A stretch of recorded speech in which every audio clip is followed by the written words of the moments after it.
Title: One Day a Princess. It was a cold morning when Luna, a little kitten girl, woke up beside her cat father on a quiet city footpath. They were wrapped in a worn-out sheet, their clothes torn and faded, barely enough to fight the biting winter chill. Her father gently tucked her in with a plastic cover, shielding her from the cold like he was protecting her from the whole world. They hadn't eaten anything, but still, they began their day walking barefoot on the city streets, driven by hope. Not hunger. Luna's eyes lit up as she passed a shop window full of bright, beautiful children's dresses. She stopped and stared, her heart quietly wishing maybe one day I'll wear that too. Her father held her hand and led her into a dusty second-hand clothing shop. Clothes were piled up in baskets, some stained, some torn. He picked up a dull, used dress and smiled. "Look, this one is cheap.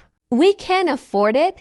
But Luna didn't smile. Her small face showed quiet disappointment. Then, just a few feet away, she saw a rich cat father inside a fancy boutique, twirling his daughter in a sparkling pink princess gown. Luna's eyes welled up with tears. She clutched her father's sleeve tightly and whispered, "I want that one, Baba." Her father knelt down, cupping her little face in his paws. His voice cracked but remained gentle. "My love, we can't afford that right now. But to me, you're already more beautiful than any princess." They walked home in silence. No words were spoken, but their silence said everything. That night, back on their cold corner of the street, her father gently laid her down on cardboard, wrapping her again in the same old cloth. He took out a small needle and thread and tried to sew something, maybe a patch, maybe a bow, onto her torn frock.